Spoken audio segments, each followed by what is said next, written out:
practice one's transcendental relation with the Lord.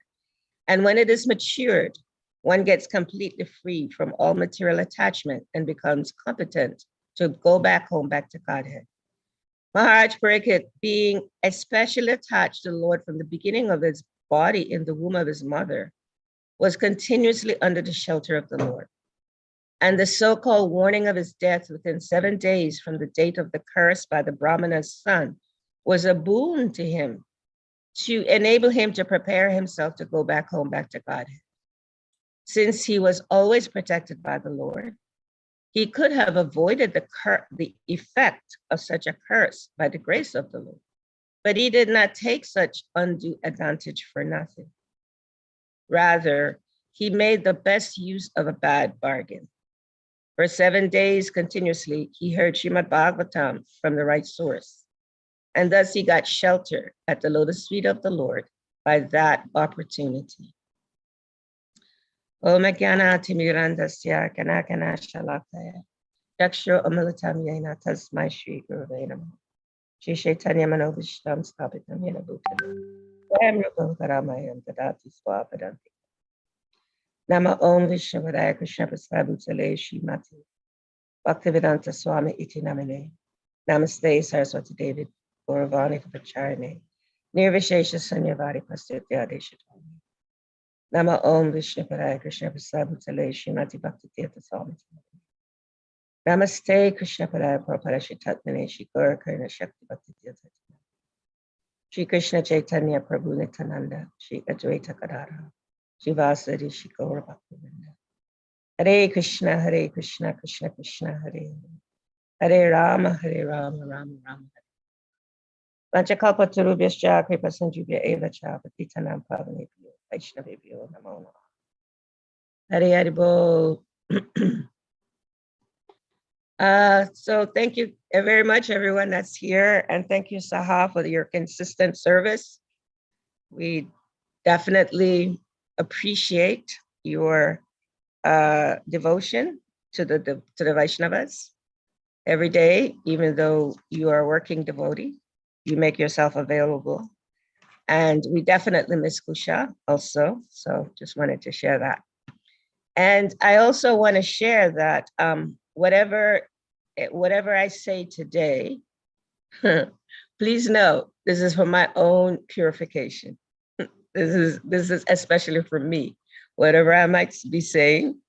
Another thing is I learned that one of the symptoms of COVID is that your recall is slower.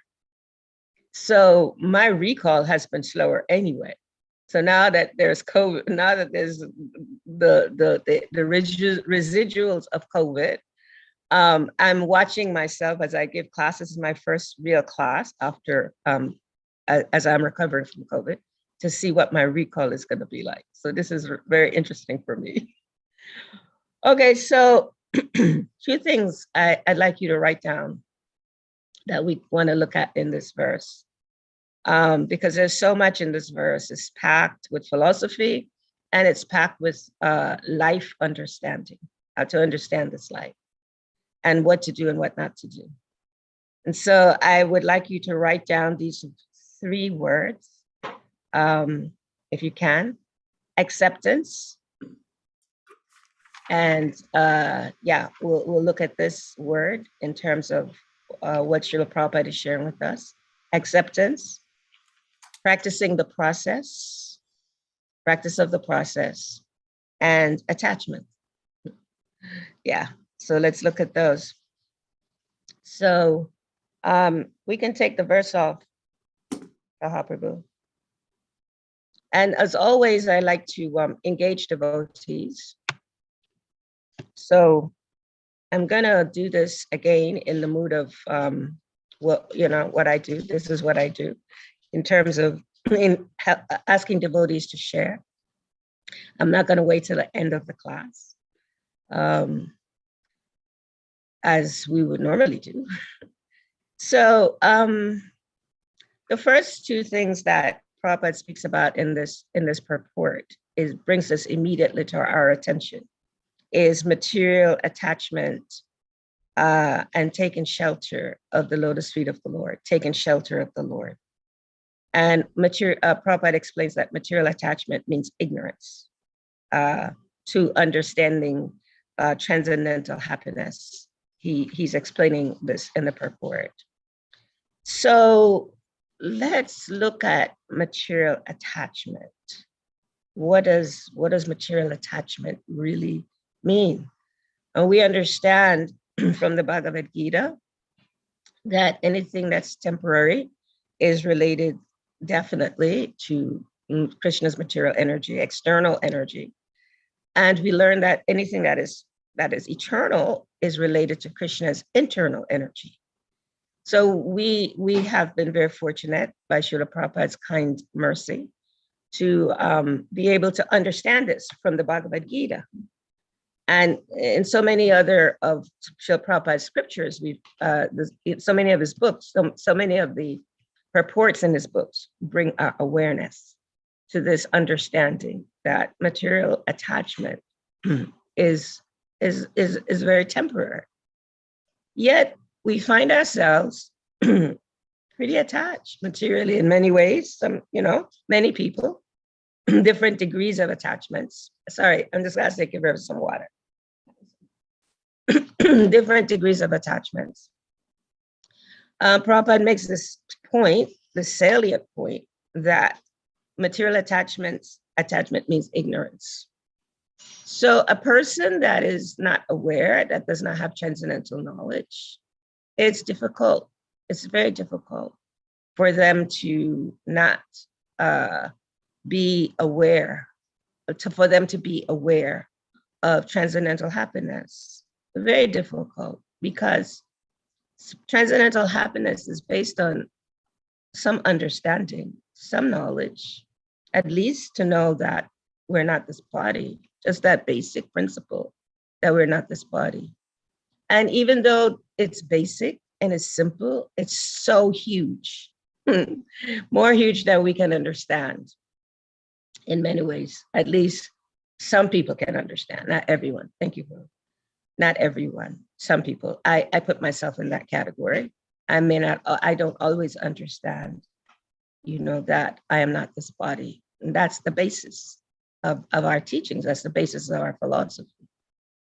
So when we think of material attachment, normally as aspiring devotees, which we are, we think of desires, right? They seem to kind of complement each other. To the degree that I have desires that are separate from Krishna, to that degree I'm materially attached, right? That's how we understand attachment. Now let's look at our desires, because oftentimes we think, at least I might think, well, I don't have so many material desires. Especially I've been practicing trying to practice bhakti for 40 years. So I tend to think, my material desires, they're not so much. Of course not. But let's hear what Srila Prabhupada says about desires. He says when the material desires in the mind, he says then definitely there is some material contamination.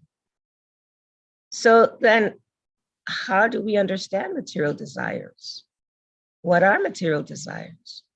Prabhupada says that the living entity, that means us, is faced with so many, I'm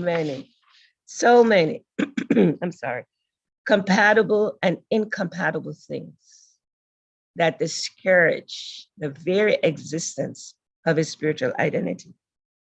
So, excuse me a sec, I'm gonna drink some water. My throat is still kind of not so good. I mean, it's good because I can speak about Krishna, so it's really good. However, it's a little challenge going on here. So yeah, Prabhupada says that we can become very, very discouraged from understanding our spiritual self, our spiritual identity. based on the things that are incompatible and compatible as we are in this material existence, as we are separate from Krishna, right? So he says, however, that material desires are present as long as we have this body, as long as one is in this body, and as long as a person is having this bodily conception of life, then material desires will be there. So my question for you is to think, do I have any material desires? Do I think I'm on the bodily concept of life in any way at all? In any way? I just want you to, you don't have to share that right now. I just want you to think about that, because oftentimes we might not really take time to just reflect within ourselves in terms of, where are we in this process of bhakti? Where are we? How do I really think? What is really going on inside of me in terms of my existence in this life? And so the bodily concept of life, Krishna says that when a person realizes, this is a huge word, to realize that they are an eternal servant of Krishna, that's when they don't have material desires. Now, let's go back to what the purport said, what the translation said. Srila Prabhupada translates for us. He says, after hearing about his death, which will be caused by the bite of a snake bird sent by the son of a Brahmana, he will get himself freed from all material attachment. Now, is that really that statement? He will get himself freed from all material attachment. Is that really related to Parikshit Maharaj? He's speaking about Parikshit Maharaj, and he's making this point about it and surrender unto the personality of Godhead. Now, we know in the purport that Srila Prabhupada said, Parikshit Maharaj, he had this amazing, amazing opportunity. I was sharing this the other day with someone, to see Krishna in the womb. And we understand that even though Parikshit Maharaj was being groomed from a child, that he would be the ruler, did he have material attachment? Was his attachment only, to Krishna? Well, according to this purport, Prabhupada said that he will get freed from material attachment, according to this translation, and surrender to the personality of Godhead. Hare Krishna, Kali. Thank you for being here. However, we know from Parikshit Maharaj's life that he was surrendered to Krishna. He was totally surrendered to Krishna from birth, right? He was so fortunate to be born in that family that was surrendered to Krishna. And so these lessons from Srila Prabhupada are really to help us. It's really to help us to understand, how are we attached to material attached? Are we attached materially? How much are we attached materially? So back to desires. So I'm going back and forth here. We're like doing a little puzzle. So Prabhupada says we cannot stop desires because as living entities, desiring is the component part of our constitution. We can't stop desires, right? However, we can stop desires that are either in the external energy, they're formed in the external energy, or they're being formed in the internal energy. And so how do we do that? This is the life of a devotee. This is why we live, so that we can understand how to transform these desires that we've had for zillions of lifetimes, from Krishna's external energy to Krishna's internal energy. This is what Parikshit Maharaj is teaching us in this purport. Now, Prabhupada says, so we can't give up our desires. We can only purify our desires. And purifying our desires, Prabhupada will go on to explain to us, comes from devotional service, engaging in devotional service. Now, before we jump to devotional service, let's stay here at this place of material attachment. How much do we accept, really accept our material attachments? And how much do we think that we are like Parikshit Maharaj, fully surrendered? Check ourselves and see. Really explore within our own self. To what degree am I materially attached? Even as we are practicing bhakti, because mostly we are practicing mixed bhakti. Mixed bhakti means, yes, we are developing some knowledge, and we're developing some affection because of the mercy of the spiritual master. At the same time, we still have some desires that are attached to this material world. Now, what is it that can help us to understand this more clearly? So something that came to me in my realization this last 3 weeks, one of the easiest way that we can understand our material attachments is to face death. Simply to face death. When we face death, we get an opportunity. And this is what Parikshit Maharaj is teaching us. By him being bitten by the snake bird, he was going to face death. Now, his choice of how he decided to face death might be is very different from my choice of how I'm going to face death, right? However, just like shower our minds in the mercy of Srila Prabhupada and the previous acharyas. Just shower flowers in our minds of what they did for us to help us to understand that we can make this choice, because death is inevitable for all of us. That is the only thing. What is it that who is it that explained to Yudhishthira Maharaj, asked the question to Yudhishthira Maharaj, what is the only thing that most people, I can't quite remember, somebody here, okay, one of the scholars, what is that question that was asked Yudhishthira Maharaj? And the answer was really facing death. Any scholars here that remember the exact question? Avikanapur Prabhu? He was asked, what is the most amazing thing? Yeah. And the most amazing thing is to face death. Hare Krishna, Mama. Salika Prabhu already answered, ma. Okay. All right. Well, I love that we have scholars in West Africa, in Nigeria, and in Ghana. This is the mercy of the spiritual master. That we have scholars that can carry on the legacy of what Srila Prabhupada gave us and what our respective spiritual masters have given us. Yeah. So this is how we can see those flowers showering our minds when we're able to share what we have heard, because that's what Parikshit Maharaj is doing for us. He's sharing what he actually experienced.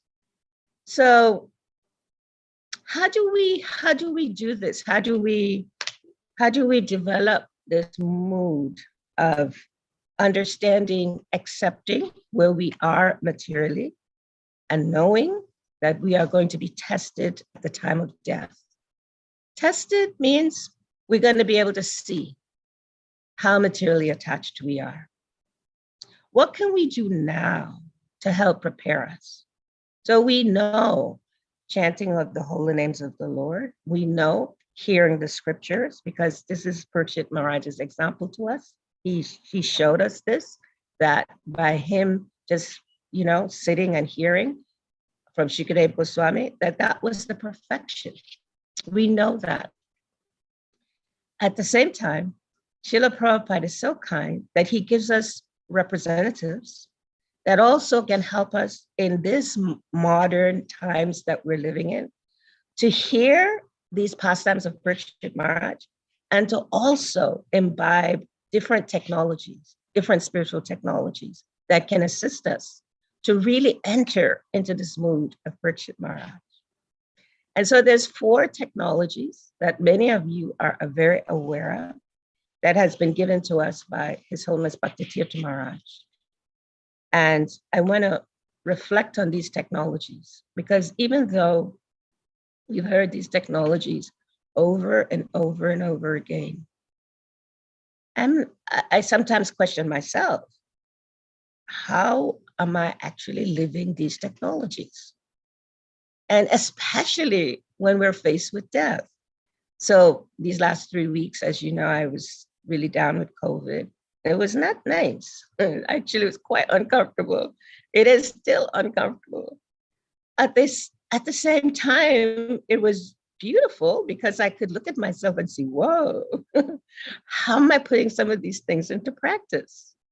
And so these spiritual technology that Bhaktitirtha Maharaj has given, not just to his disciples, he's given these technology to the world because they work. If we put them to practice, they help us to really clear the impurities that might be there from our material attachments. So the first technology, which is really simple, sounds simple. Treat everyone you encounter as if the success of your spiritual life depends upon the quality of your interactions with them. Treat everyone you encounter, everyone. So the reason Parikshit Maharaj was able to just be prepared to hear from Shukadeva Goswami, just like, okay, I'm ready to hear the scriptures. It's okay. You know, I've been bitten by the snake bird. However, I see this as an opportunity. Is because it's explained in some previous texts about the quality of Parikshit Maharaj. He was not ordinary. He's not an ordinary person. So Prabhupada says we can also become extraordinary. However, to become extraordinary, we need to understand the science of how to do that. And this technology of how to treat others is one of the science of how we actually become extraordinary. When we are able to treat everyone, those that speak the way we like them to speak, those that don't speak the way we like them to speak, those that do things the way we want them to do it, those that don't do things the way we want them to do it. When we can be present to those persons and think, my spiritual life depends on you. My success depends on you, whether you embrace me or whether you don't. This is Chaitanya Mahaprabhu's prayer to the Lord, right? Whatever you do, I'm yours. We need to become like that with people. And sometimes we think, this is just for, my relationship with the Lord. doesn't mean, after all, we're not these bodies. We're just gonna die anyway. And we're not gonna, this is just not who we are. We're eternal beings. We're not like temporary, and these relationships are only temporary. And so what difference does it make if, I treat somebody that's not nice to me, not nice also? What difference does it make?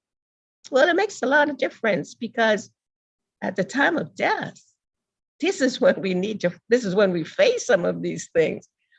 Whoever we treated in ways that were not that was not reflective of giving and sharing care and love, believe me, we will have the experience, during those times when we were really ill of, wow, why didn't I treat that person more nicely? Why wasn't I more kind to that person? Why didn't I, that's when we question those things, right? So Bhaktitirtha Maharaj, he says, he gives us this technology. He says, practice it now. Practice it now, not after we leave our bodies. Thank you. Wow, I love this. Okay, so the next one, the next technology that Bhakti Tirtha Maharaj gave to us is, okay, so some of those are different. The second one is reflect upon the person, okay? Think, that's the same word. Think, reflect of the person you love the most and aspire to treat everyone with that same quality of love. Everyone. Think of the person you love the most. So who do you love the most? Something I'm seeing, I'm experiencing this now about death. You know, sometimes we can, you know, think we love somebody, really think we love somebody. And we can do everything that we can think of as long as everything is going really well, really well. And then as soon as there is a challenge, as soon as something comes up that creates a conflict in our mind, creates a problem in our mind, then we get a chance to see, is this really love? And this can happen, you know, with anyone, with everyone. I've seen, you know, just recently, I kind of have had some experience of this. I was sharing this with Ekavir Prabhu this morning, how someone can like really want to serve another person, you know, just serve them with so much love and make themselves so available. However, as soon as something happens where that person needs, you know, the person that's very eager to serve, as soon as something happens that makes that like affect that person, you know, like let's say, okay, it's snowing here in Gitanagari. It snowed a lot. And let's say somebody's really ill. I'm just giving this example. Somebody's really ill.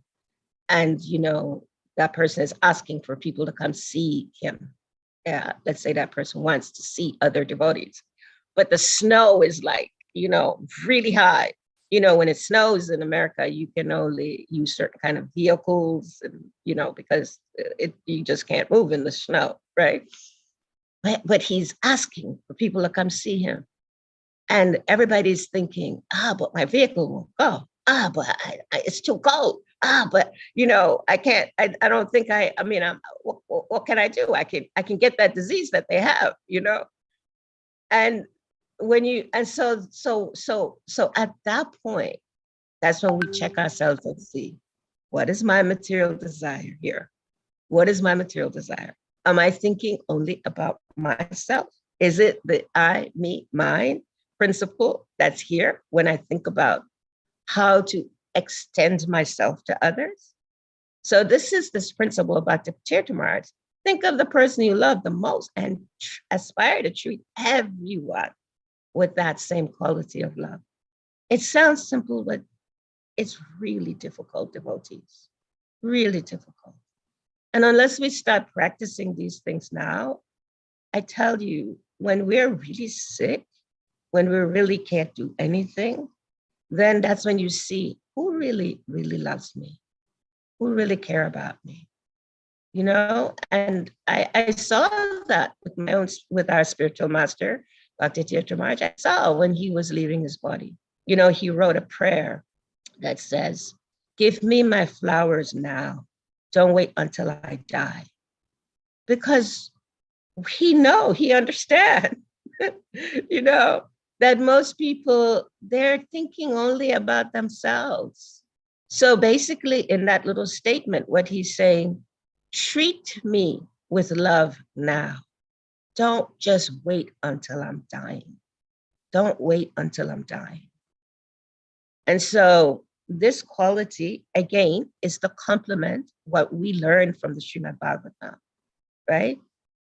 Parikshit Maharaj had these qualities, which is why he could hear the Srimad Bhagavatam the way he did. So the next one, view all conflicts as your own fault first. All conflicts. You know, just to step into that shoe of knowing that somebody else is wrong. Think, you know, like in your gut, you know, this person is just not right. At the same time, that same gut says, in that same gut, you said, yeah, but it's probably something that I did. It's probably something I said that's making them, have challenge with me. It's something about me. When we look at ourselves first, Bhakti Tirtha says, see it as our own fault first. See conflicts as a chance for growth, to clarify perceptions, and to create synergy, to create a mood of us being connected with each other. Usually when we have conflicts, devotees, we just make the conflicts bigger and bigger and bigger. And have you noticed that when there are conflicts, that everybody wants to hold on to their own perspective? Have you noticed that when there's conflict, somebody thinks it's the other person that's wrong and it's not me? And therefore I will hold my ground? Have you noticed? Have you been in association with people when they have conflicts with other people that they just say, you know what? I did something. I said something. I'm the person here that needs to be rectified. I'm the one that needs to look at myself. Do we see conflicts like that? So again, this is Bhakti Tirtha Maharaj reminding us to do this now, to start practicing it now. Otherwise, what happens at the time of death is we hold on to these resentments that we have with other people. And these resentments, they make the dying process even more difficult, even more difficult. Sahadev can tell you, he works in a place where people have no knowledge, they're in ignorance. And he can let you know about the dying process when people are in resentment. It's not a nice way to go, to be able to hold on, to what we don't agree with another person. So death is a beautiful thing, at least for those that are practicing bhakti, at least for those that are trying to understand their material desires. Those that are praying to Krishna, please help me, give me the intelligence, their Gurudev, their spiritual master, their Lord, to transform these material desires, these material attachments. And so the last principle is to realize that the people in your present environment may very well be the people with whom you will live your life with and be with at the time of death. Death can come at any time. We think it's, sometimes not. And I'm saying this, many people think, I'm not singling out any person. We think we die when we get older or when we get old. We don't really accept that we can die at any time. We know it, we hear it. Do we really accept it? That I can die any moment, sincerely die any moment, seriously die any moment. And are the people around me the people that I would want to die with? Who's going to be around me when I die? Do we think about those kinds of things? Recently, let's look at Parikshit Maharaj. When he realized he was going to die, what did he want to do? He just wanted to be around the sages and hear. Just wanted to hear Srimad Bhagavatam. That was his choice. He just like, okay, I'm going to die now. And the people around me are going to be the people that are going to uplift me, the people that's going to help me to move through this period. Because Prabhupada tells us, he shares with us that that this was an opportunity from Parikshit Maharaj, to move through his material attachments, death. So this that he's sharing with us, it's for us. It's our opportunity to move through material attachments. And we don't want to make it like, we don't want people to have shame about where we may be in this process, right? This is the process of Krishna consciousness. Because shame, like resentment, can make us really stuck Fear is stuck. And actually, shame in Krishna consciousness can take us away from Krishna consciousness. You ever been in an environment where you're not encouraged and inspired by how devotees might speak to each other or how they might act or behave with each other, and you just don't want to be around because you feel so much shame, because you think either the devotees are just kind of letting you know where you're not, you're not this, you're not that, you're not, you don't know the philosophy, you're not practicing the philosophy, you're not, doing enough service, you're not the best leader, you're not the, whatever, you're not. And that if you hear that enough, that shame can make somebody go away from Krishna consciousness. And I have personally seen that. Shame, just somebody feeling so ashamed, they don't want to come around to devotees, right? So we want to kind of understand, no matter who we are around, no matter where they are in their consciousness, what level of bhakti they may be, they are to be seen as somebody that I could leave my body with. They're to be seen as somebody that possibly might be someone that will take care of me at the time of death. Because we don't know. We just don't know who will be there. I mean, I'm seeing around me. I'm seeing this, and I'm not just speaking like this. I'm seeing when somebody gets really, really, really sick, who's there? Who's really there? So we got to ask ourselves, who will be there for me? Parikshit Maharaj showed us who was there for him because he fully took shelter of Krishna, right? So there were so many people that was there for him, so many.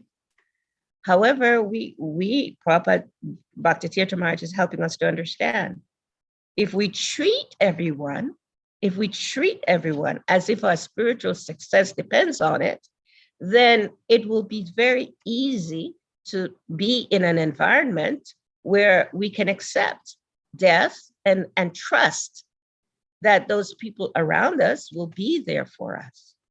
They will be there to assist us through the process. Because really, in dying, we need help. We need help to die, which is quite interesting. Most people don't think about that. We just think about life and how people can help us in life. What are they doing for me in life? However, when that life air is starting to leave the body, that's when you really need support and help, right? And if we're not prepared for that, then it's difficult. And not to say that the spiritual master won't be there, because there are many pastimes of devotees that have gone away from Krishna consciousness. And Srila Prabhupada personally was there for them. Even when they went away and they engaged in materialistic activities, Prabhupada personally went there. I remember the story of this devotee. He had spent so many years in Nairobi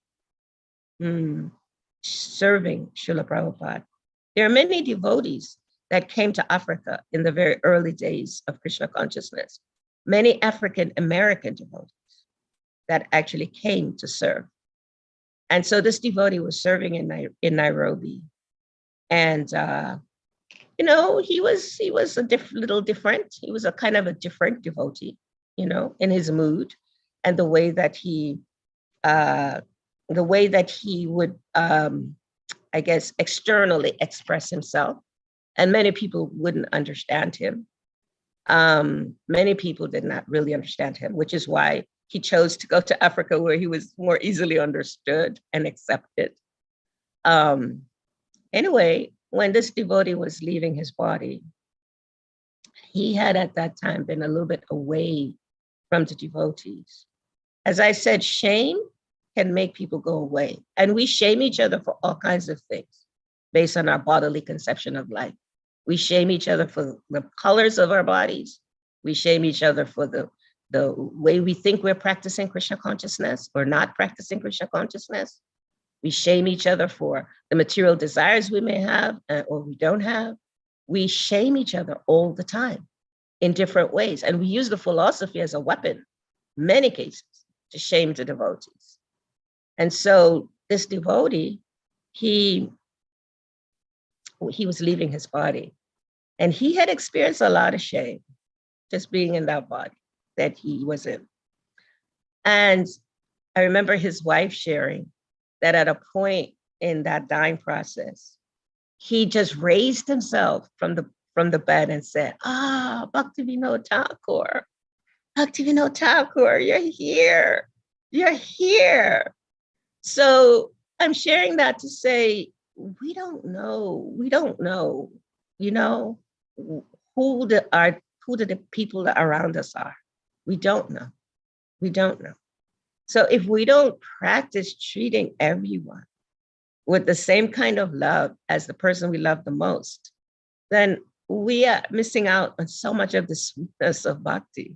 So much, because bhakti is so sweet, when we are really practicing it properly, maturely, as Prabhupada said.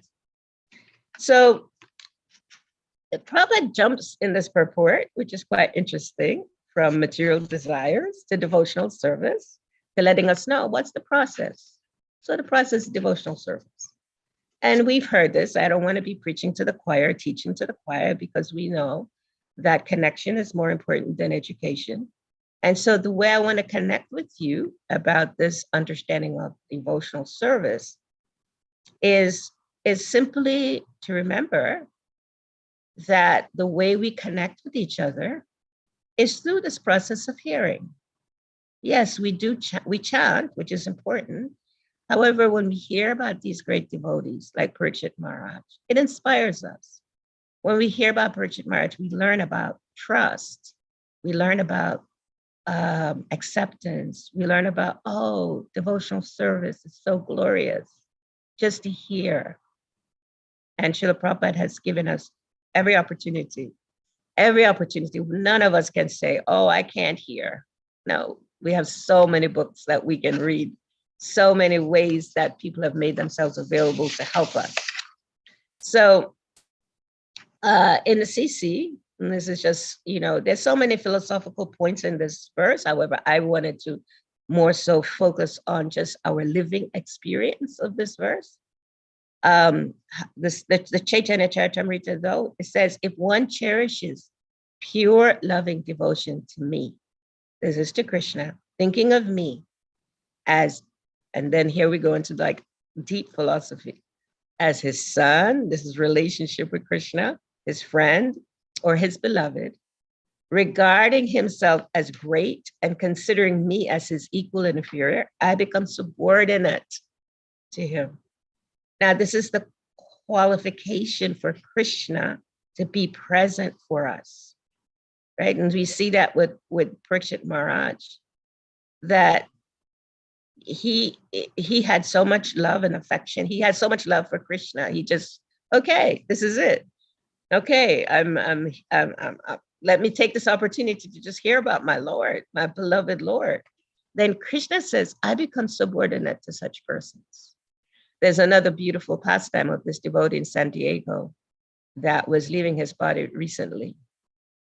And this devotee, I remember him because I used to see him in Mayapur and different places, and he's always so sweet, and and he always would cry. And we have this amazing kind of cultural principle that says men don't cry. Well, this devotee used to cry like openly. He would be in a class in Mayapur and some speaker would say something, he just stopped crying, and I'll be like, oh, Krishna, because you don't see that so often. He was just like somebody that tears can just come. And that's a gift, to be able to just cry. And so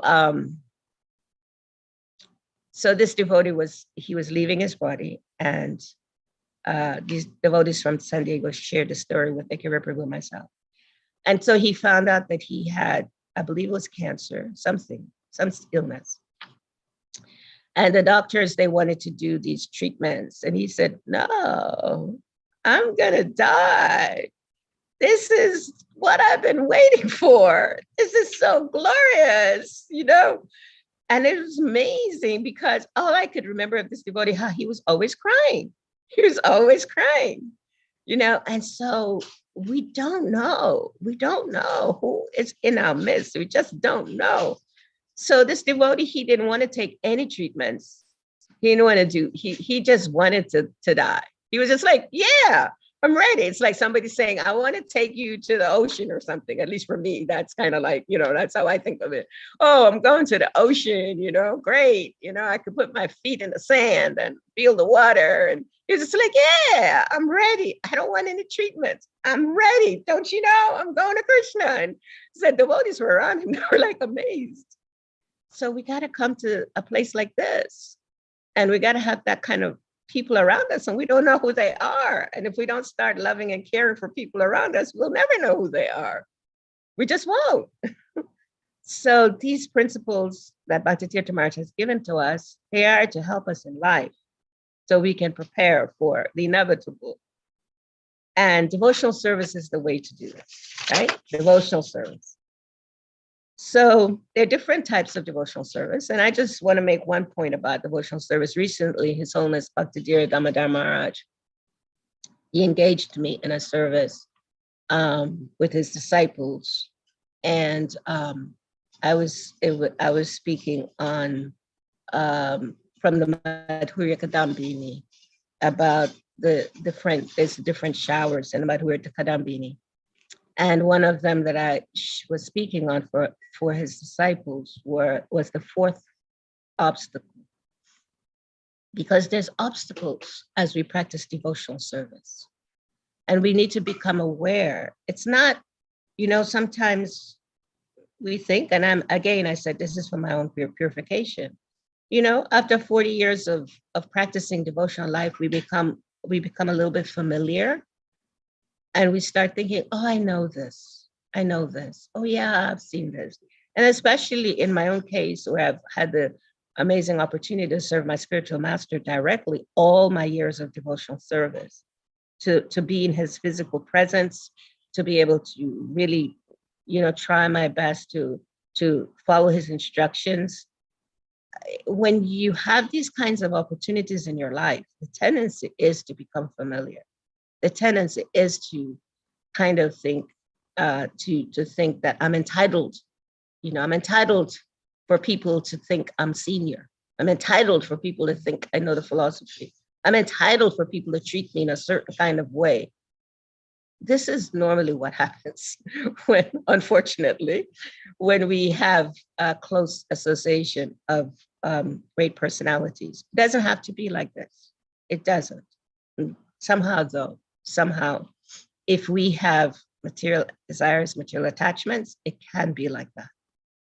And so these obstacles in devotional services for everyone to understand that even, to get to the stage of prema, there are different stages of devotional service that we need to become very aware of.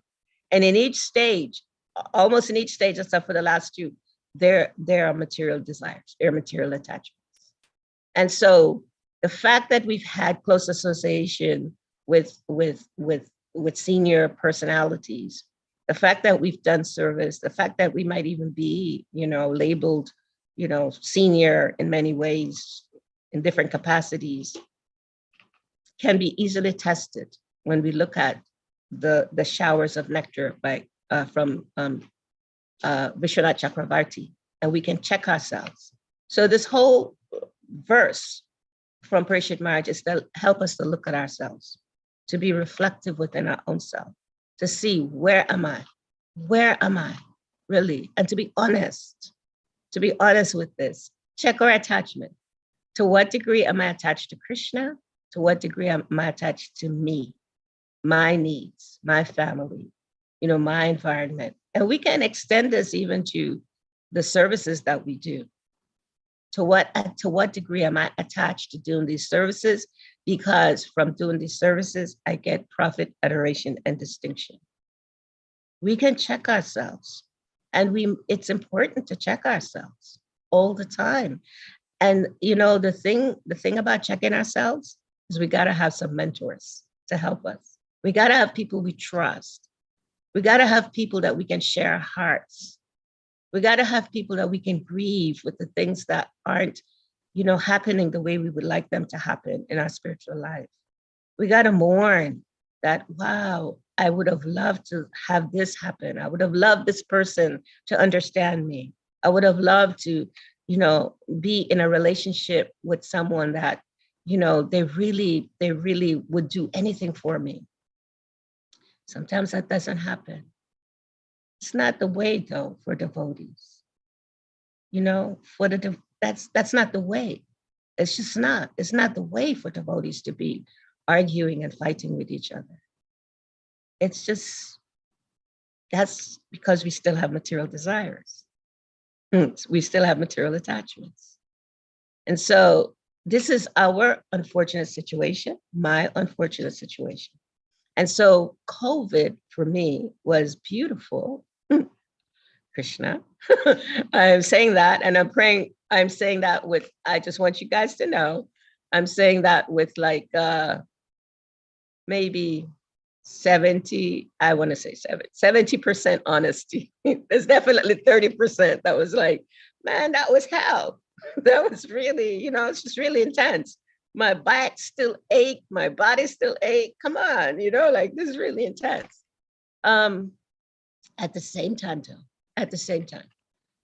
when we accept that we are aspiring to become devotees, then we see every illness, everything that happens to us as a beautiful opportunity for us to connect with Krishna more deeply.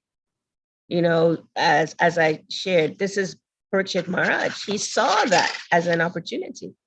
He saw that, okay, I'm going to die. Let me take this opportunity. Of course, as we said, he was qualified in so many ways. However, bhakti helps us to become qualified. So he did not, Prabhupada makes this point that he could have avoided this whole thing. He could have avoided this whole curse.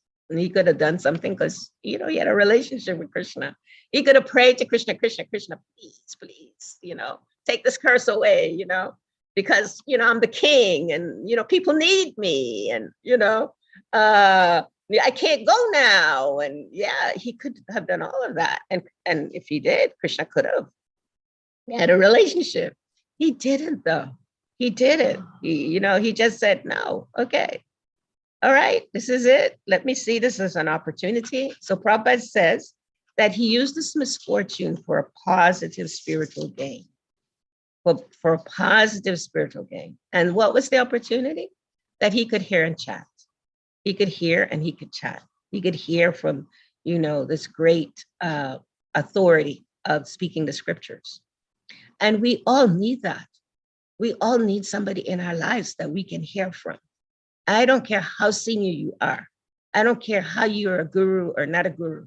Everybody needs to have somebody that they hear from.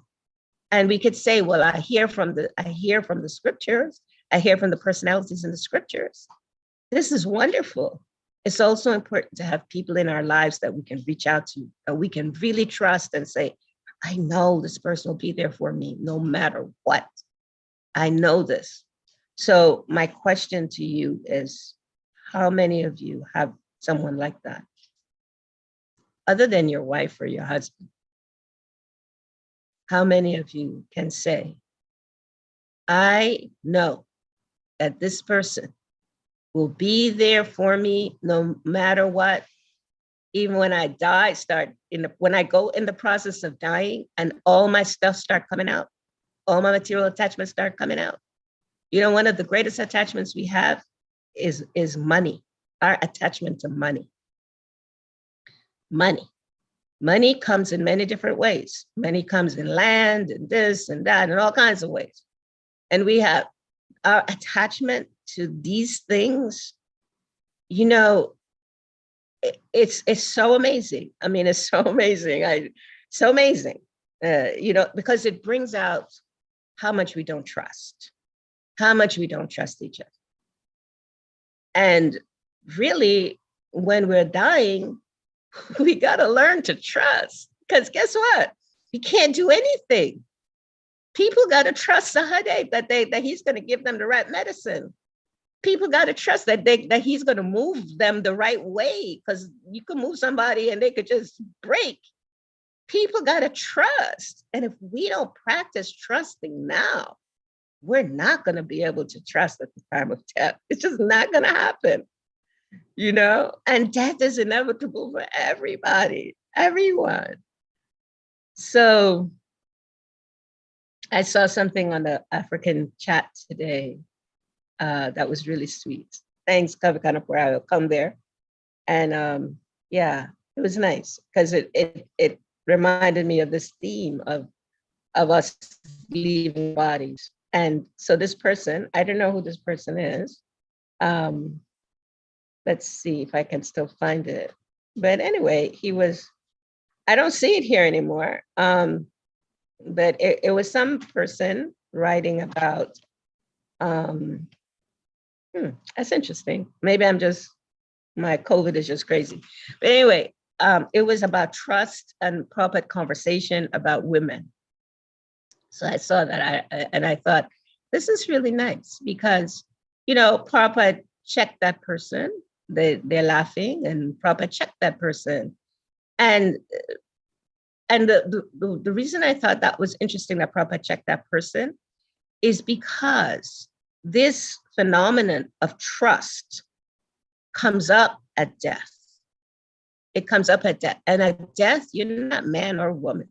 You're just dying. We're just dying. You know what I mean? It doesn't matter. Whatever, you know, child, man, woman, death, that supersedes all of the gender stuff. And so at death, if we don't trust, then yeah, we will have some challenges for sure. More challenges than we do as we are evolving in our spiritual life. I see Kavi kind of put a hand up, so I want him to share. Please, Prabhu. Yeah, thank you very much, Kavi? man. I'm always inspired to hear from you. And we thank Krsna for that you are completely recovered from COVID. We are very happy. So that is why we're having an association. So sorry for that, you know. So my question is like in a two form. In number one is about death, preparing for death. Like from the beginning of my spiritual life or journey, we have been taught to think like this. And I remember in those days when we are living as a brahmachari, just thinking about this makes you become fearful in engaging material activities, because you are thinking, oh, you may die today, you may die tomorrow, and it makes you to become inactive materially.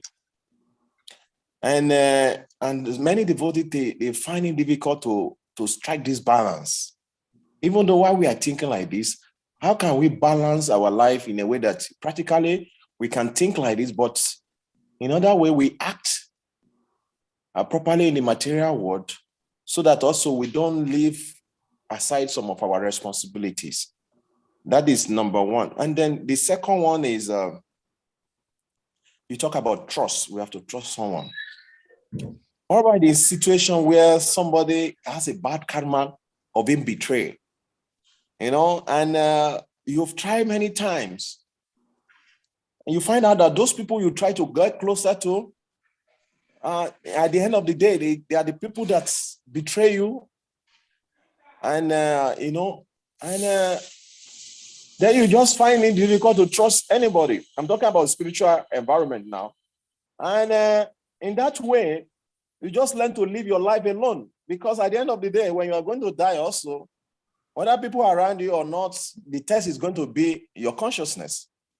Although the body can help you to be in that good consciousness, but in the case where you lost that trust, you just have to depend on the strength of your spiritual practice and depend on Krsna and Prabhupada and whatever.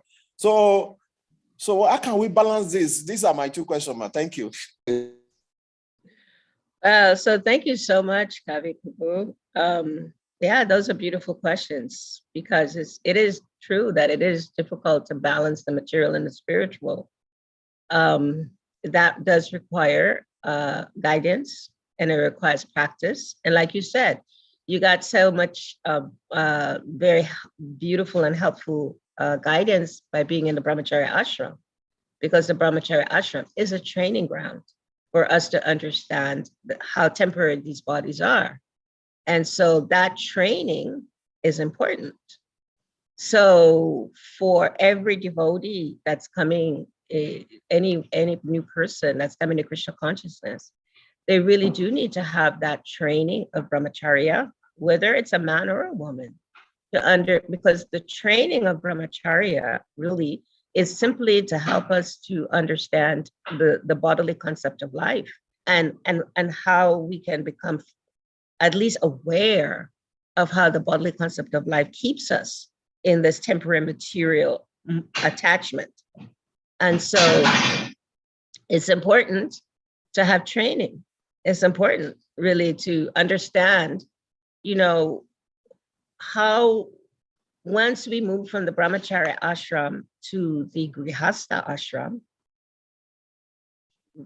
which if there's children, definitely there will be an increase in attachment, because of course you gotta provide, you gotta live life.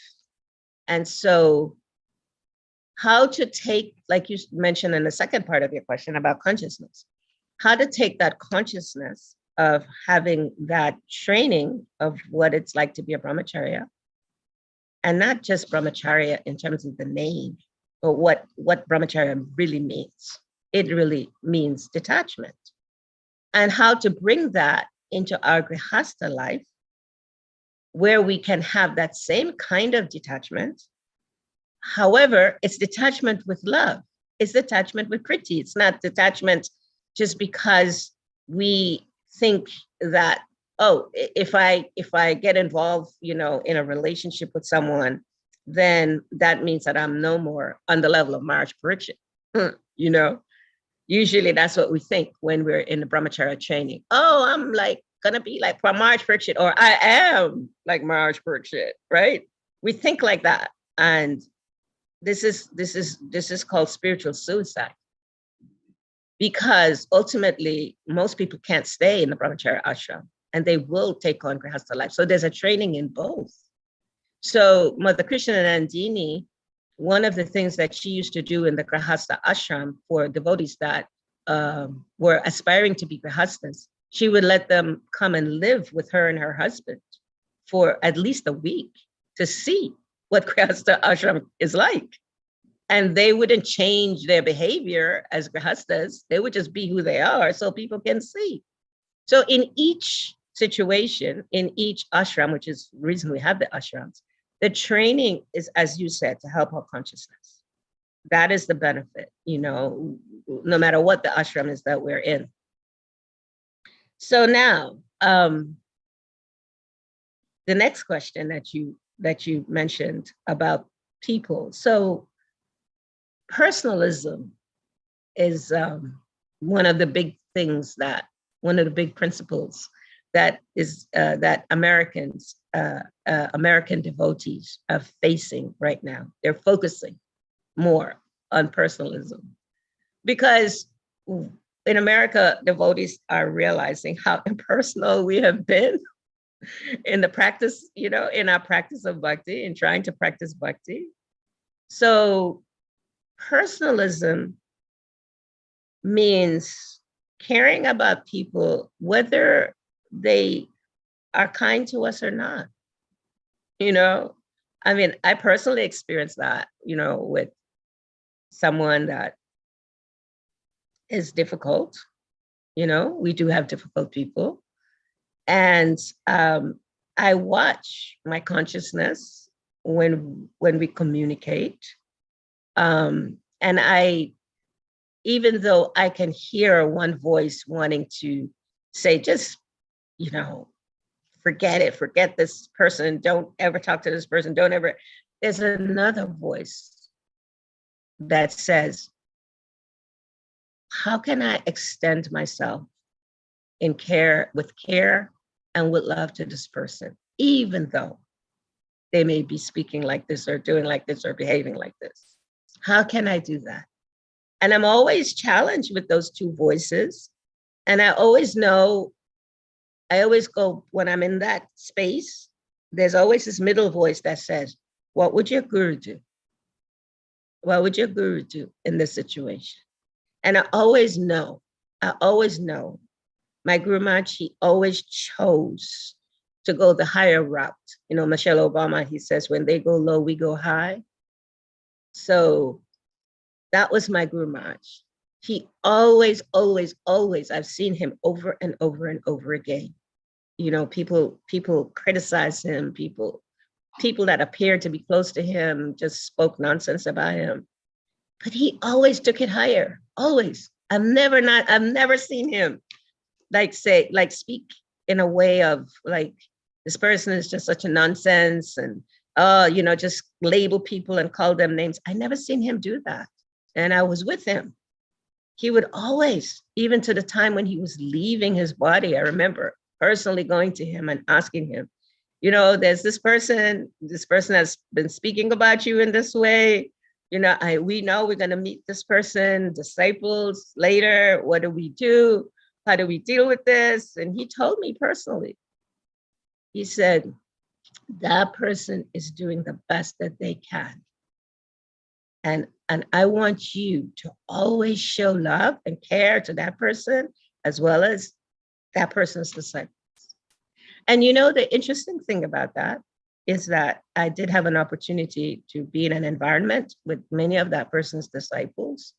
And I could see that those disciples were so simple and wanted nothing more than to have, you know, caring communication, caring dialogue, caring, you know, relationship. Even though that person, for whatever that person's reasons were, you know, for whatever, they just didn't speak so nicely about a Guru Maharaj. He told us not to go there. Don't go there. Just don't go there. So I always hear that voice. And I always listen to that voice because that voice led me for so many years. And because of that voice, I feel strongly that it is through being empathetic with people, it is through being compassionate with people, it is through being caring with people, it is through being loving with people that we can move through whatever obstacles may come. And that's my lesson. That's the lesson I learned from him. And I try to live that lesson and pass it on. It's not always seen. I'm seen sometimes as, you know, somebody that's like, she's just going to speak nice things. She's just going to say nice things. She's not really going to deal with stuff. However, I just seen my Guru Maharaj deal with stuff in different ways. You know, we don't always have to be up in people's face. We don't always have to be in avoidance of people because we can't deal with them. Just send them love, just send them care. The one thing that I do think, though, I am pretty much aware of, is that we can be empathetic, we can be compassionate, we can be caring, we can be loving, and at the same time, we can have boundaries.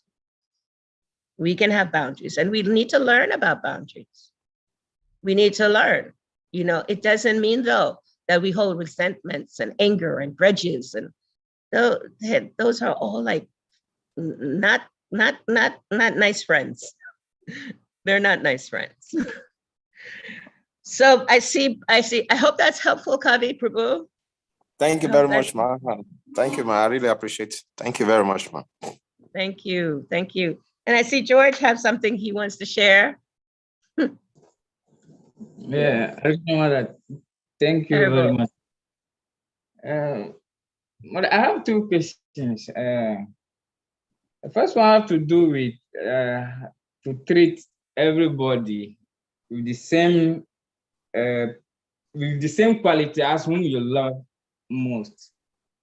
So, my question is: oftentimes we see Krishna breaking his vows for the sake of his devotees, but I don't know if he has ever done the same thing for the sake of demons also.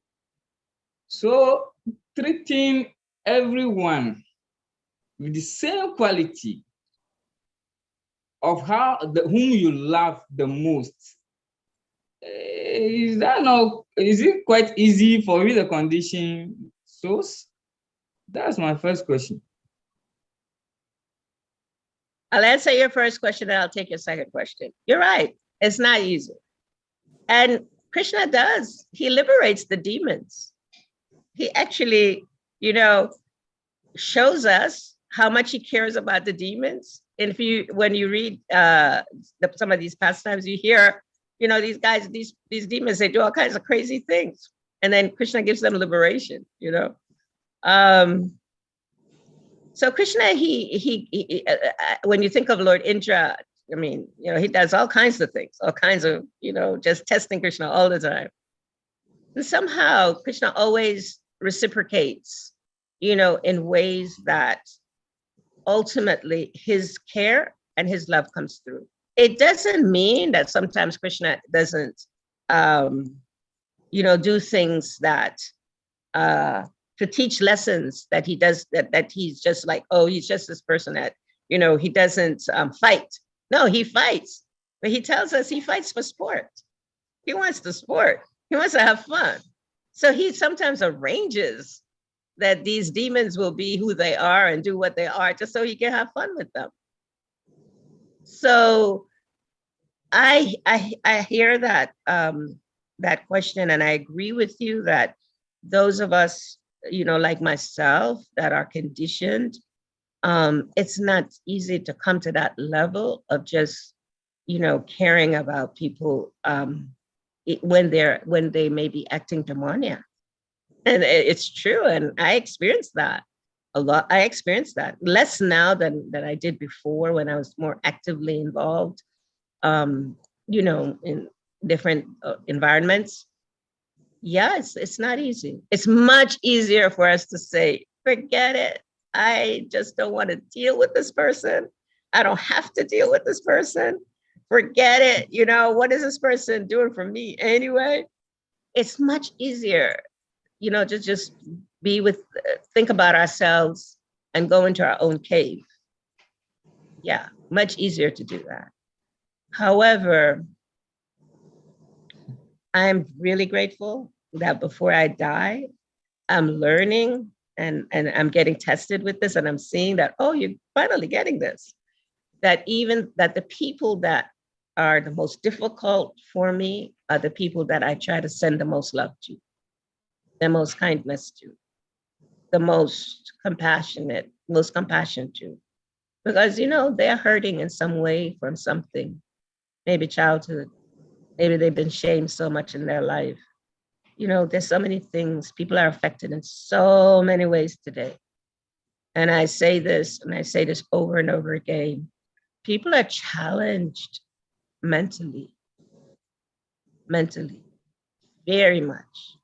And we're not sometimes even aware how challenged somebody might be. Just recently, I'm working with a group, and there's one, sometimes, we think mental illness, we kind of look like it's a stigma, right? It's a stigma when we think somebody have mental issues.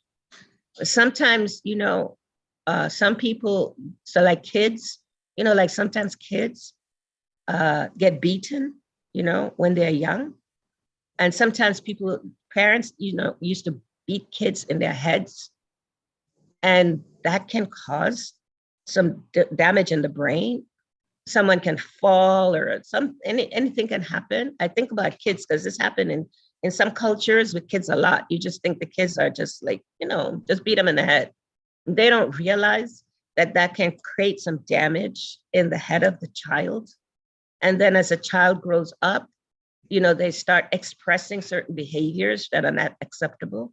And then they get stigmatized that, okay, now, this child is just a bad child, or this child is whatever, however they label the child. And they don't realize that all that hitting in the head actually started that change in the brain, because the brain is active. So we gotta, yeah. So we don't know, as I said, George, we don't know like what might be happening with other people, why they may behave the way they do. We can only be responsible for how we behave. And so how we behave as devotees is always to be caring and loving. As I said, we can have boundaries, but we do it in care. We do it with care. We can't forget that. Okay, mother. Thank you. Okay, your next question. Okay, my next question is, now that I'm not a pure devotee like Parikshit Maharaj, when I'm confronted with such issues, for the meantime, what do I supposed to do? When you're confronted with what issue, Prabhu? Sex? Did you say sex? Yeah, such confrontations, just like you being innocent of something or something like that sort. So situations like that, now that I'm not a pure devotee, when I'm confronted with such issues, what do I do in the meantime? I love this question. I love this question because, myself and Ekavira Prabhu, we're a part of the Grihastha Vision team.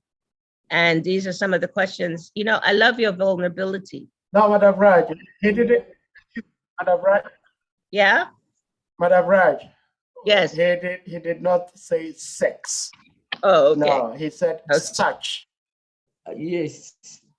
He did not say sex. That is Ghana donation. Ghana donation. Yes. Okay. All right. So I'm gonna, because somehow that came, I don't know where that came from, that word that I heard. So I'm gonna just respond to that. Because I'm gonna respond to what George is really asking. Because somehow that, I don't know where that came from. So I'm gonna respond to that. So the answer to that is quickly, Bhaktivinoda Thakur had how many kids? 10, something like that. So procreation in Krishna consciousness, this is an answer for somebody else that might have this question that's on this class, I'm sure. Procreation, having children, is very much a part of our spiritual life in Grihastha life. And so have 10 kids if necessary, right? That was the thought of that question.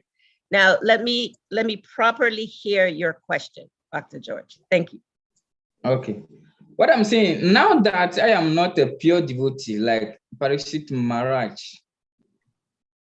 in the meantime, what do I do when I meet with such confrontations? Okay. I hope Thank you. You got my question now. Yes, I got it. What do I do when I meet with such confrontations? Yes, now that I'm not a pure devotee like Parikshit Maharaj, yes. Yes. Mere bhakta, yes. So two answers, two points of this answer. One is that we actually are pure devotees, however, we've forgotten. And so the process of devotional service helps us to remember. And that's the answer also to our forgetfulness, that we've forgotten that we're actually pure servants of Krishna. We have a relationship with Krishna. We are all eternal.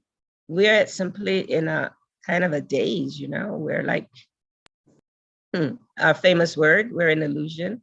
However, what that means is that we are trying to live life as best as we know. And living life often means being engaged, in activities that may not always let us remember Krishna. Because we got to work, for example, we got to be around people that have no knowledge about Krishna. We got to, sometimes some people have to work in environments that might not be conducive to remembering Krishna.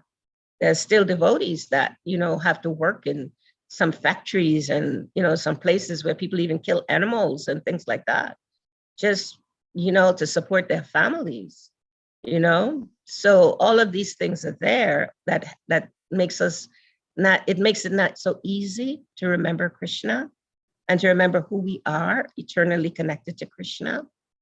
So this is why Parikshit Maharaj, he was the example of showing us what to do is to hear.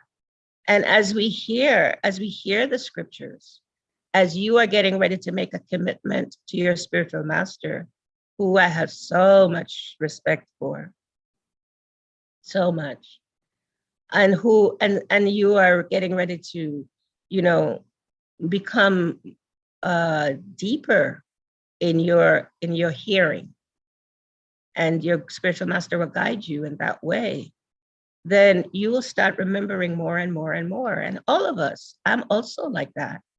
The more I hear the scriptures, the more I hear about these great personalities, then the more I start remembering who I am. So all of us are growing, in our spiritual life, Dr. George, and we're all at different levels, and all of us can say, okay, I'm not a pure devotee. We are pure, but we just don't remember. I could say I don't remember, but we are situated properly to start that memory process.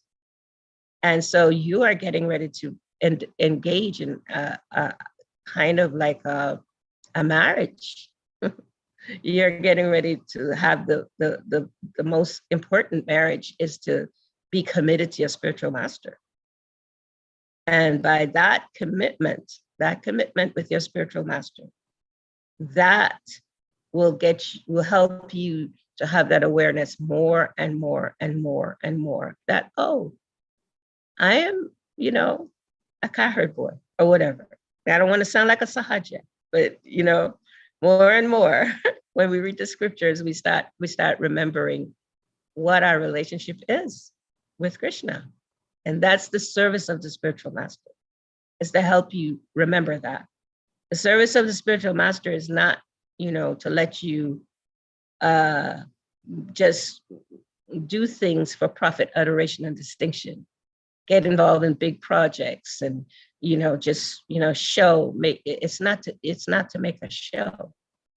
Your spiritual master's service is really to help you to remember Krishna. That's his service. And I know, I've known your spiritual master for many years, and I know that he personally is committed to wanting to remember Krishna. And I know that he will guide you in that way. So you are properly situated.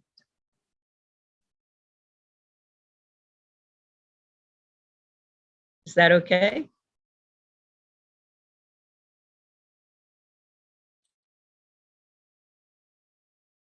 I don't know. Hare Krishna. Thank you so much, Madam. Is Dr. George? Adina Bandhu? Yeah. Yeah. I'm gonna call you Dr. George until Mother, I'm okay. Hare Krishna. Thank you, Mother. Thank you very much. I know that we have a connection. I didn't quite know I think what our connection was. Happy with the answer. Sorry? Yeah, I wasn't quite sure what connection I had with Dr. George. And then when I heard who his spiritual master was, I was like, that's our connection. Hare Krishna. Thank you very much. Hare Krishna. Well, thank you so much, Mother Vrajalila. I was trying to informally assess your memory, as you were saying in your intro, and I think you did really well. So that's so excited that you are recovering, even though it might appear to be kind of slow, but you're steadily recovering. That's a very good news. When you were speaking, you were asking the devotees to think of themselves, what their material attachments may be. And I was thinking about myself. I actually didn't have to think, because I've always known one of my strongest material attachment, and that is music. Before I joined Hare Krishna, lots of my friends, including myself, thought that I was going to be a musician. And I was thinking I was going to be a reggae artist. I liked reggae, and I still like reggae. I still listen to reggae.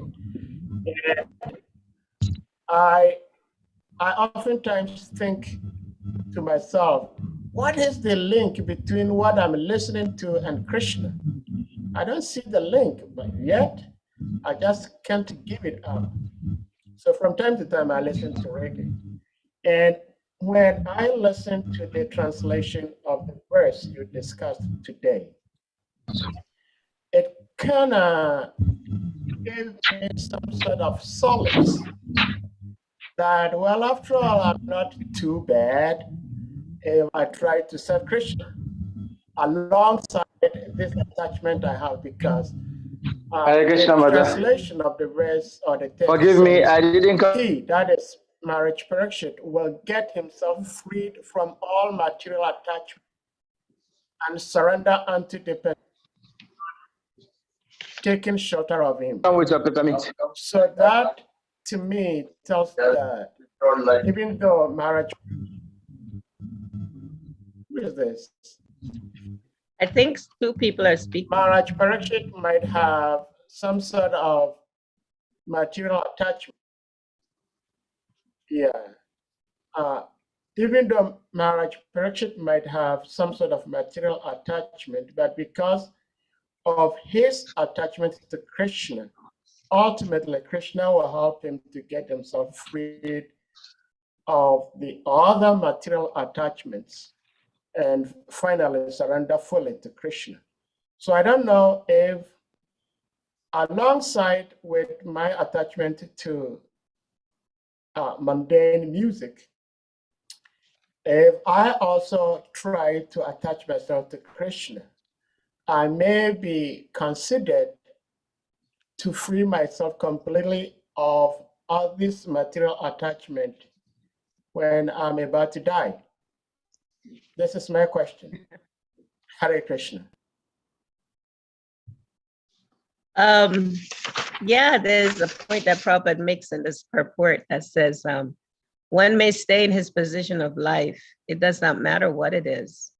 But if one hears from the mouth of a pure devotee, he gradually comes to the understanding of his relationship with the Lord and thus engages in his loving service, and his life becomes completely perfect.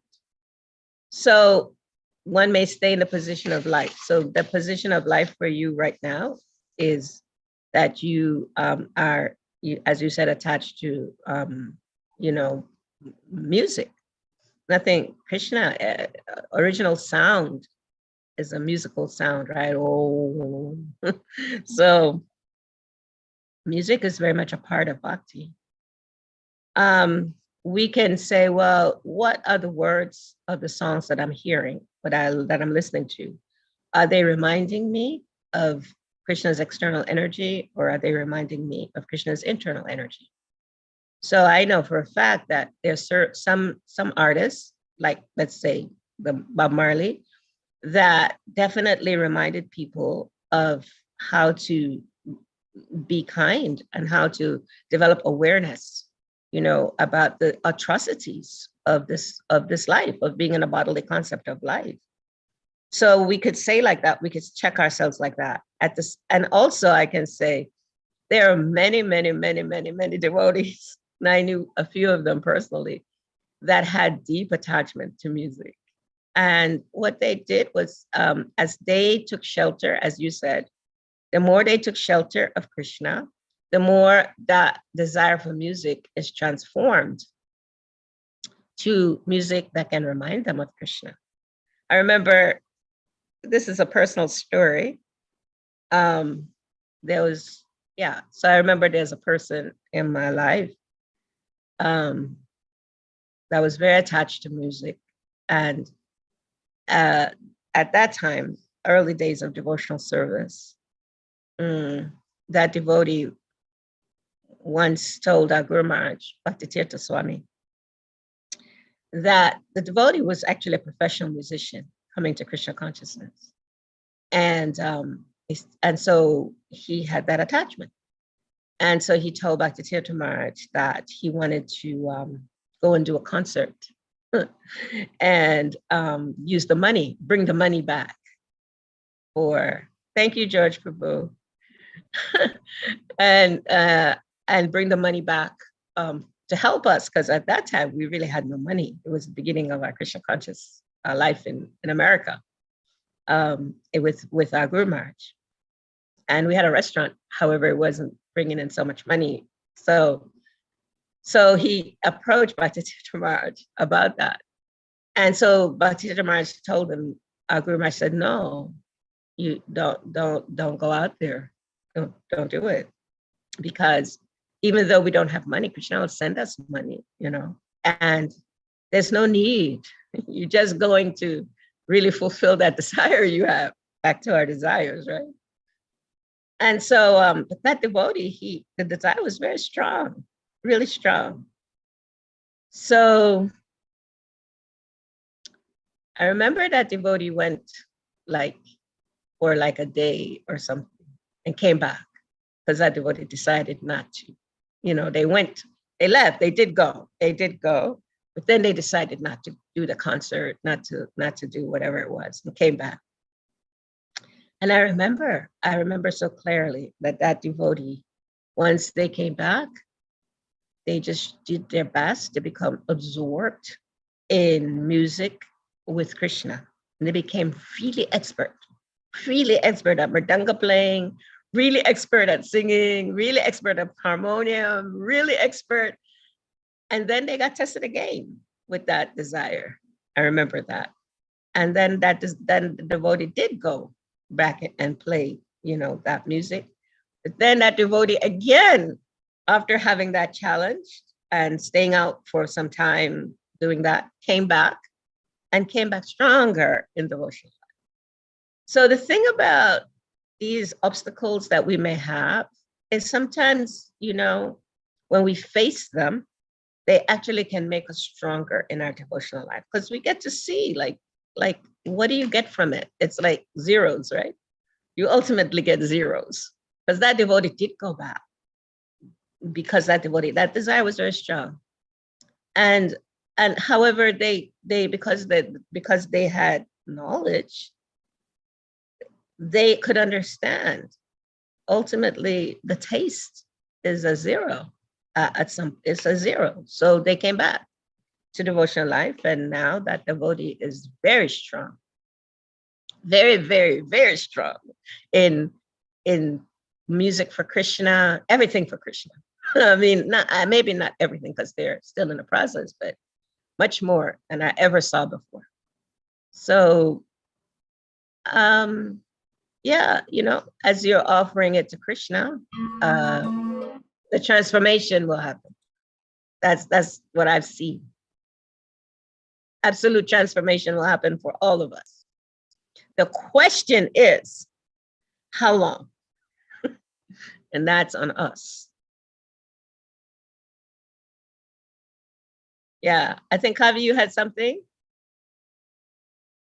Was that okay, Saha? Yes. Sahadev, was that all right? Yes, brother. Yeah. Yes. Yes, Okay. yes, Thank you. yes, mother. Sorry, there's some noise background here, so that is why I Yes. decided to listen. But the noise has gone down now. My wife is blending something in the kitchen. So the question is, I wanted to. This is a personal question, and it has to do about my own journey in spiritual life. And I'll be thinking about it and tell it to not a many, but maybe 1, 2 senior devotees, but I've not been able to get a very kind of a satisfactory answer. It's a personal thing. I remember when I was a brahmachari, that time, because I'm a kind of person, when I'm doing something, my mind is all there. I don't see other things. So I was really absorbing whatever I was doing as a brahmachari. And there was when I was in India, towards the ending of my time in India, when I was in brahmachari, before I came back to Nigeria. And I remember that every year when I was in India, then I always go for Ratayatra. So there was this year, I went for Ratayatra.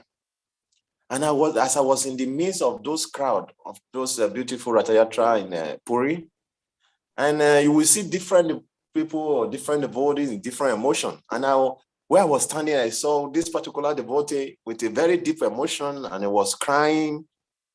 And I was just trying in my mind, to enter what this devotee was crying about. And what came to my mind at that time is that I remember whatever I've been reading the scripture, and I decided to pray. I never knew whether that prayer was too much for me to pray at that time, or maybe I'm not strong enough to pray that kind of prayer, or I'm not strong enough to pass through that test. And immediately I made that prayer, and that was the beginning of my going down in spiritual life. I will say so. I don't know. I will not. But immediately I made that prayer, and we left that Jagannath Yatra, so many things that I was not in my mind started coming. I don't know where they're coming from, but they were too heavy for me to handle. And yeah, I am. I find myself in Krsna life today. But I just want to know what happened. What happened at that moment? I tried to know what happened, because before that time, my mind was so calm and steady. But immediately I made that prayer, so many things happened. And I'm still, that is the result of whatever happened is where I'm in today. And I don't know what really transpired during that process. Please, man, I don't know. It's a personal question. I don't know. Maybe anybody can learn from it. But I really want to ask this question. Sounds like you got a blessing from Lord Jagannath. You know, there's such a thing called spiritual bypass. Spiritual bypassing. So sometimes, I'm not saying this happened to you, but sometimes when we are in certain ashrams, you know, especially, well, I don't want to say especially, but the Brahmacharya ashram is an ashram that I have seen that the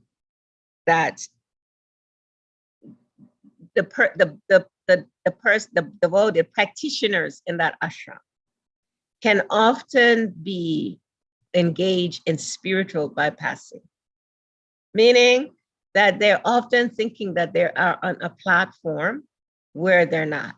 Everything is easy in the sense that as a brahmachari, normally you don't have to do much. There's not much expectations, right? You study, and you do some service, which might require some little austerity of going out and distributing books or whatever it might be. All your meals are prepared for you. You don't have to so much worry about money, because the institution is taking care of that, because you're committed as a brahmachari, the brahmacharya. You're not engaged in sex life. Some are very much engaged in sex life in the brahmacharya ashram. However, let's just say those that are really practicing, they're not engaged. So that automatically gives some peace. Okay, so let them close the video. We can't open video, please. What does that mean, Kavi? I don't know what the moderator, we cannot on our video. I don't know. I just. Okay, thank you. Okay, so there's lots of privileges that goes to brahmacharyas, lots of privileges, right? And those privileges often makes a brahmacharya think that they're peaceful, Even sometimes there's brahmacharyas that are cheating, and you know that, and I know that. And because they have those privileges, though, they think, oh yeah, but I'm good, my mind is peaceful. So now you go to Lord, and I'm hearing Ratayatra. So to me, Lord Jagannath, he definitely knows what's going on with us. You say a prayer, and so then Lord Jagannath says, I'm going to bless you so that you don't have to cheat, and think that, and to help you to finish something in your life that may come up, if not in, maybe later, come up in another lifetime. So he's giving you this opportunity to experience the challenges of Grihastha life. You may think it's not so much of a privilege. And I'm hearing you say that the words you use, words, they're like windows, so the words you use, or they're like walls. The words you use were, and then I started going down and I got married. And when I heard that, I was like, oh, he is not seeing the value of married life as he saw brahmacharya life. And really, both of them have their benefits. But all of these ashrams have their benefits. It's not that one is necessarily better than the other. Because we can choose to be brahmacharya grihasthas also. We can make that choice. Now, what does happen in grihastha life is we don't have the privilege of making our decisions separate from another person. We don't have that privilege, right? In grihastha life. In brahmacharya life, the only person we were really responsible to is our spiritual master or some authority. And if we are doing service that satisfy them, their needs, then no problem. You have the privilege, you get the stamp. This person is distributing so many books, they're doing this, they're doing that, yeah, stamp them okay. Not like that in grihastha life, because we got a check and balance system of another person. And sometimes that's painful. Sometimes that's very painful, and we can think, oh, I'm not like becoming spiritually advanced. If we have children, if we have to make ourselves available to others, it's not so easy, which is why that first principle of Bhakti Tirtha Maharaj, which is a community building principle, which starts at home, says, treat everyone. And that, whether you're a brahmacharya, a grihastha, a vanaprastha, sannyasi, treat everyone. It's just not so easy. It's we can say it to practice it. So that's the practice that I hear, Prabhu, that Jagannath gave you an opportunity to practice not spiritual bypassing and thinking that because you are privileged as a brahmacharya, that you're not as privileged as a grihastha. To me, having been married now for almost 30 years, I see the privilege in being married. There's lots of privileges because you have somebody that's just going to check you all the time. Not some of the time, but all the time. I hope that's helpful, Kevin. Thank you very much, ma. Yes, it's true. It's true. Hare Thank you, ma. I see George's hand up. I think Kavi Kanapura Prabhu said what he said. Yeah, I think he said what he said because some of us, when we first joined devotional service, we were given this immature understanding of the philosophy that being a grihastha is a fall down. Some of us had this philosophy coming from some of our senior devotees, but by Guru Krishna's grace, now we know that is not the case. Yeah. Hare Krishna. Dr. George, thank you for sharing that. And I also thank you. We've kept Mother for about 2 hours. She needs to. Yeah, I want to thank Kavi for his vulnerability to be able to share what he shared, because that's one of the ways, that's a loving exchange, that we can be vulnerable with each other. And that does require trusting, trusting each other to know that that person can really hear us. They're really listening to us. They're listening with an intention to care about us. They're listening to validate what our experiences are, even if we may not understand it or agree with it, but we're listening to validate. And so I appreciate that you are vulnerable and asked me that very personal question. Thank you very, very much. Thank you, ma. And also, ma, I want one thing is that that gave me the sense that Lord Jagannath, is there. So because, it just happened, it's like, what is going on? So I can feel that, he answered prayers, Yeah. Yeah. So do your Grihastha life, do it well, be as caring as you can, pray for the mercy to extend yourself in a loving and caring way, regardless of what's going on around you in your environment. Be that example for others, be that example for the young kids of Grihastha life, that it can be, and it is. Bhaktivinoda Thakur is our perfect example. So let us be those examples. Thank you, ma. Hare Krishna, ma. Hari Hari, Hari Bol.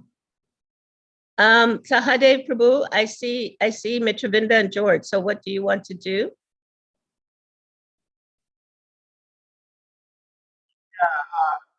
I think we'll take Madame Travinda. She hasn't said anything yet.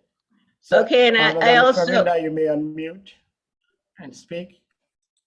Thank you so much. I just wanted to thank Mother Vrajalila. Please send my obeisances. All glories to Srila Prabhupada. All glories to Gurudev Maharaj for giving this wonderful class that really breaks open the deepest levels of our trying to understand the emotional aspects of aspiring to be a devotee. In your last statement, you mentioned vulnerability, trust, and communication. I wanted to see if you could reflect on the aspects of revealing one's mind in confidence. And in doing so from a vulnerable perspective, you've so eloquently and emotionally put out there how we should do that.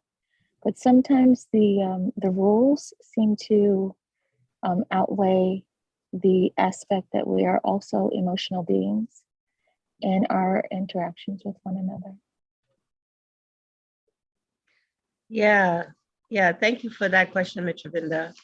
Yeah, we've successfully put emotions on the back burner in our life experience of Krishna consciousness.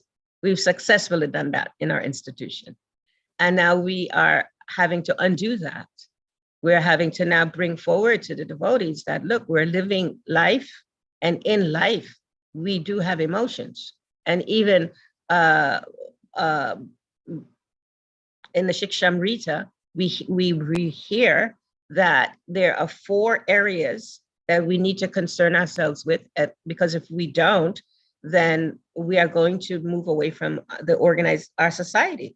And that's that we need to become more conscientious about our physical well-being, physical care, which oftentimes we really also don't pay that much attention to, our social care, our intellectual care, our emotional care, our emotional care, and our spiritual care. So actually there's 4, but one comes under the other. So this is expressed to us in the Shikshamrita. So if we're not really be attentive to our emotional self, and if we bypass that, and if we think we're just spiritual, then we're not living life. Sachinanda Maharaj, he asked this question: Are you existing, or are you living life? And when you're living, you got to be whole. We got to be whole. So Mitra, thank you, because like you said, practicing revealing our minds in confidence is not easy, because most people don't understand confidentiality. Most people don't understand what it means, to really trust another person to share their deepest, thing that might be really disturbing them. Because we think it could be over the internet, in the next week or whatever, whatever. We just don't trust that people really understands confidentiality, which is why we have this group in America now, which I'm a part of, that's called Hearts. And Hearts is really it's a group that's dedicated to helping us to understand how important it is, especially for leaders in our organization, to be present to the emotional concerns that all of us have, even leaders. They have emotions. and they got to deal with their emotions. And most of the time, sometimes some leaders, not most of the time, but some leaders, they just bypass their emotions. Just bypass it. And they go to, the philosophy, the spiritual aspect, and it's created a lot of pain, a lot of pain. Just like Sahadev said earlier, people just didn't have respect for the Grihastha ashram. And it's so true. And it created so much pain. We ended up with so many divorces in ISKCON because people just didn't understand how to value the Grihastha ashram. So facing and dealing with our emotions is very important because that's a part of who we are. We are emotional beings, and people tend to forget that as we mature spiritually, those emotions then start transforming to emotions with Krishna. If we read the Nectar of Devotion, there's a whole list of emotions with Krishna. And so that comes from spiritual maturity, but we can't jump. We can't jump to that from our material conditioning. We got to be accepting, as we said earlier. We got to be accepting of where we are materially. We got to understand the process of Krishna consciousness and if we're really practicing it according to how it's designed for us to practice. And we got to understand our attachments. To what degree are we attached materially to our desires? And to what degree are we attached to Krishna? These are things we can check with ourselves. And then we can check what obstacles may be there as we're practicing. And again, it's not to shame people and make people feel small. It's really to care. It's really to care. People say, like Tirtha Maharaj, sometimes he was heavy and sometimes he was. However, in that heaviness, everyone knew he cared. People knew he cared because he made sure that he connected with people emotionally. They may not have been aware of how he's connecting emotionally, but he was doing that all the time. So it's work we got to do, all of us. And I can say in my own life how this has been a learning curve for me. I'm growing in my understanding. I appreciate every time I have to face death because it gives me a little bit more awareness. And I just pray that, like Kavikarnapurna Prabhu, Kavikarnapura Prabhu. Yes, I want you to bless my new baby, Arjun. So let me use the opportunity for you to see and bless and lay your hand and bless him so that he can become a great Vaishnava like Arjun in the Gita. Haribol, there, Haribol, there, Arjuna, Hare Krishna. We are sending you so much love and so much blessings from Bhakti Tirtha Maharaj, from Srila Prabhupada, from all the acharyas, that you are able to fulfill whatever desires they have for you, my love. Thank you very much, ma. Thank you, ma. Hare Krishna. Wow, he's beautiful boy. He has lots of hair. Thank you, ma. Thank you very much. So much hair he has. Is that from his mother? Yeah, sure. It must be from the mother because I have a bar hair. Yeah. I'm just joking with you, Kavi. Wow. Is mom there? Can we say hello to mom? He's busy in the kitchen. Okay. All right. Hare Krishna. Hare Krishna, mother. Thank you both. Thank you both for giving us this beautiful child. Thank you so much, both of you. Thank you, Mataji. Haribol. Hare Krishna. Haribol. Thank you, Prabhu. Haribol. Hare Krishna. Hare Krishna. So Mitra, was that okay for you, Prabhu?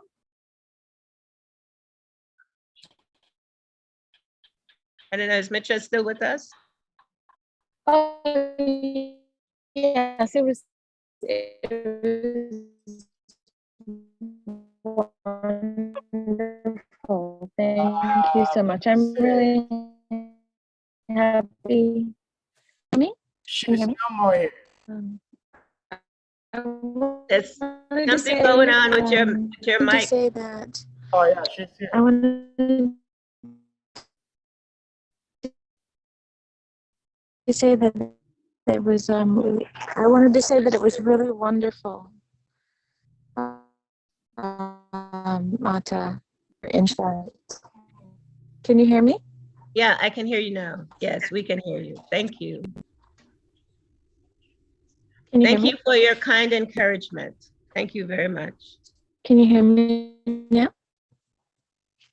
A little, it's choppy. I wanted to say thank you for your insight and Yeah. no, thank you. Yes, and I am saying, Mitra, thank you for your kind encouragement. Hare Krishna. I appreciate you so much. And thank you, Kali. I appreciate your comments. And thank you, George. I'm hoping I can come to your initiation on Sunday. Sahade will let me know the time. I really want to be there. Gayatri Devi, thank you for being here. And wow. Ola de Meji, Yashoda Devi. Hare Chakra, Prabhu. Haribo, Mata. Can you Thank you. please? Thank you. Baraha is here also. Can you guys please just close us with something, both of you? Yashoda Devi, Loka is here, Raja Taruni is here. Please just say one word of encouragement for devotees, please. Varaha Prabhu first and then Hare Chakra. Varaha Prabhu, if you can share just some words of encouragement for all of us. Hare Krishna, Mataji. Thank you for having the strength to come and address us. And may Krishna give you perfect healing. Right now I'm driving. So I won't be able to say much.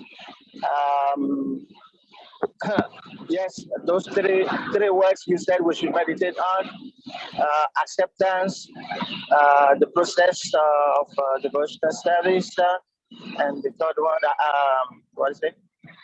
So anyway, if we are able to meditate on these things, on these words, especially acceptance, accepting what is unreasonable.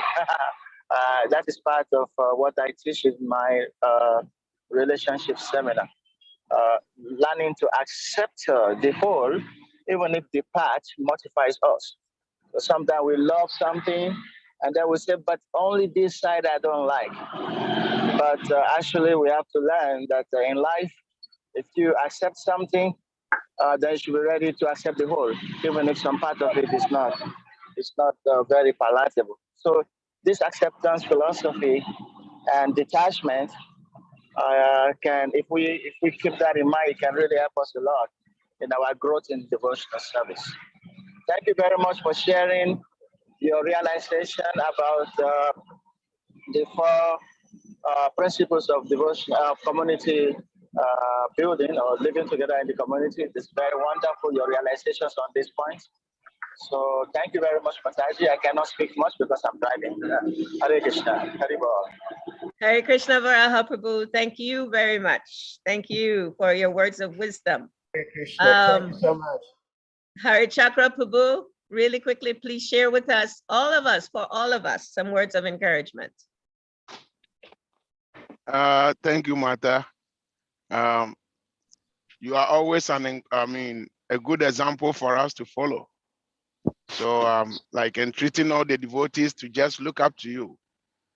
You have been sick for a while now, and I don't even know whether you are fully recovered, but still you took the time to come and share your wisdom with us. So this should be a source of encouragement for all of us, that no matter what it is, we need to be very, focused and very what do we call it? Determined, no matter the situation that we are in.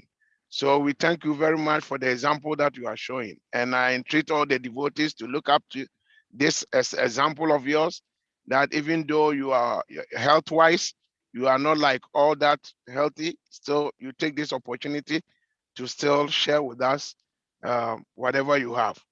this is love in practice. And thank you very much. Thank you, Hare Chakra Prabhu. This is our community, our family here in Gitanagari. We're so grateful for all of you. I wanna embarrass Mother Yashoda. I know she might not want to share anything. However, Mother Yashoda, I just want you to know that my scarf that I wear is given to me by you. And I had this during my illness, and I just had it with me because I value it so much. And so then I said, I will just wear it today. So Mother, thank you so very much. Hare Krishna, thank you. Haribol, Haribol. And Loka Devi, she also had COVID and she's recovered, I think. I think she might still even have some things going on, because I don't know if you ever fully recover. I have So a little Loka, remnant. Hare Krishna, Mother. yes, my love. Nice to meet you. I have a little remnant, but I'm doing okay. Yeah. I think it must stay in the system for some time. But thank you, and thank you for being such a beautiful example. You and Mother Yashoda of taking care of your beautiful children, your boys, your girls, you know, and being such an example for all of us. We sometimes people don't like these words, but I use these words because my Gurmat used these words. We love you so much. We love you so much. Hare Krishna. Thank you so much, Mother. Hari, Haribol Saha. Okay, so Raja Taruni is here. She seems like she's consistent. Hare Krishna. Hare Krishna. Haribol Raj. Very, very consistent. Yeah, and there's another Mataji that. Okay, Sahade Prabhu. So what do you decide? What do you want to do now?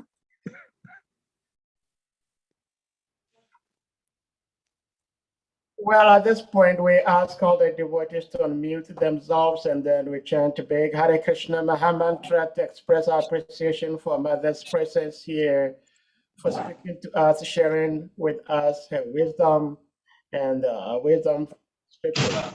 So, Hare Krishna. Hare Krishna, Hare Krishna, Krishna, Krishna Hare Hare. Hare Hare Rama, Rama Rama, Hare Hare. Thank you so much. Thank you, ma. Thank you. Thank you very much, ma. We are very happy to see you that you are okay. We are very happy, ma. Thank you. Thank you. Take care of your wife and your child. Be a Thank you beautiful very much, example. ma. Thank you Thank you so very much. much, ma. Yeah, And thank George, you, Mother Raj. I didn't show my face because I'm still driving. No problem. I went to see Bali Maharaj, and so I'm very late for work. Oh, is he okay? Yeah, he's okay. Yeah, Okay. we had a little bit of a talk, and yeah. Nice. This is someone in our community that's really ill right now and needs a lot of care. So thank you, Hare Chakra Prabhu, for going over there. Thank you. So thank you, dear devotees. And Dr. George, please don't forget to give Sahadev your initiation time so I could try to be there. Yeah, he's already left. Yeah. Okay. All right, Prabhus. Haribol, all glories to Srila Prabhupada. All Ki glories to Jai. Maharaj. Our great Vrajalila Mataji Ki Jai. Haribol. Hare Krishna. Haribol. Taste and peace.